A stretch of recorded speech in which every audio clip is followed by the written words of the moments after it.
Hi, this is Sagar. So నేను herbal nutritional wellness కోచ్గా work చేస్తూ ఉన్నాను. సో 3.6 years ఎక్స్పీరియన్స్ ఉంది. 7 kgs వెయిట్ లాస్ అవ్వడం జరిగింది. అలాగే 350 ఫ్యామిలీస్కి హెల్దీ వెయిట్ మేనేజ్మెంట్ చేసుకుంటంలో సర్వీస్ అందించడం కూడా జరిగింది. సో ఈరోజు ఒక ఫన్నీ థింగ్తో నేను మీ ముందుకు వచ్చాను. సో యాక్చువల్గా సరదాగా ఉంటుంది మనం ఆలోచిస్తే. సో మనందరం కూడా దేవుడు దగ్గరికి వెళ్ళినప్పుడు ఫస్ట్ మనం కోరుకునేది ఏంటంటే మంచి ఆరోగ్యం ఇవ్వు దేవుడు అని కోరుకుంటాం. సో ఖచ్చితంగా మనకి దేవుడు మంచి ఆరోగ్యం ఎప్పుడో ఇచ్చేసాడు. ఎలా ఇచ్చాడంటే, మనం ఎప్పుడైతే ఈ భూమి మీదకి ల్యాండ్ అయ్యామో, మీన్స్ మనం ఎప్పుడైతే పుట్టామో ఎటువంటి అనారోగ్య సమస్యలు లేకోకుండా, ఎటువంటి జన్యుపరమైన లోపాలు లేకోకుండా, ఎటువంటి అవయవాల లోపం లేకోకుండా మనం పుట్టాము అని అంటే so we Born with health. మరి పెరిగి పెద్దయిన తర్వాత ఏమవుతుందనంటే, ఎప్పుడైతే మనం ఎత్తుకు తగ్గ బరువుని మెయింటైన్ చేయలేకపోతున్నామో అప్పుడు చాలా రకాలైన అనారోగ్య సమస్యలు వస్తున్నాయనంట. సో ఇది నేను చెప్పిన మాట కాదు.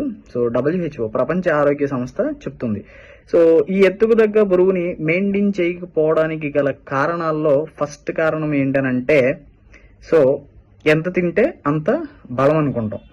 సో గట్టిగా తింటా ఉన్నాం, బలం వస్తుందో లేదో దేవుడికి తెలుసు, బట్ బరువు అయితే మాత్రం బాగా పెరుగుతున్నాం. సో దేవుడు అందుకే తెలివిగా ఒక పని చేశాడు. ఏంటో తెలుసా? ఎత్తు తన దగ్గర పెట్టుకున్నాడు. 18 years కల్లా హైట్ ఆపేశాడు. ఆ తర్వాత బరువు అనేది మన చేతుల్లో పెట్టాడు. సో ఇలా మనం హైట్ పెరుగుతాం 18 years వరకు, తర్వాత 18 yearsకి ఆగిపోతాం, తర్వాత మెల్లగా ఈ యాంగిల్లో ఇలా పెరుగుతూ ఉంటాం. సో ఎత్తుకు తగ్గ బరువు అనేది మెయింటైన్ చేసుకోలేకపోతున్నాం. మనం ఎంత డిసిప్లైన్గా ఉంటే మనకి హైట్కి తగ్గ వెయిట్ మనం మెయింటైన్ చేసుకోవచ్చు. సో ఆరోగ్యం ఎవరి చేతిలో ఉంది? మన చేతుల్లోనే ఉంది.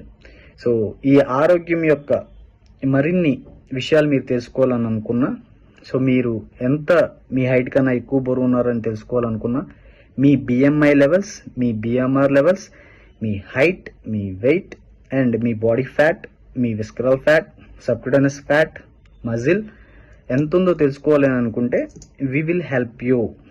సో మరిన్ని వివరాల కోసం మమ్మల్ని సంప్రదించండి. Thank you so much.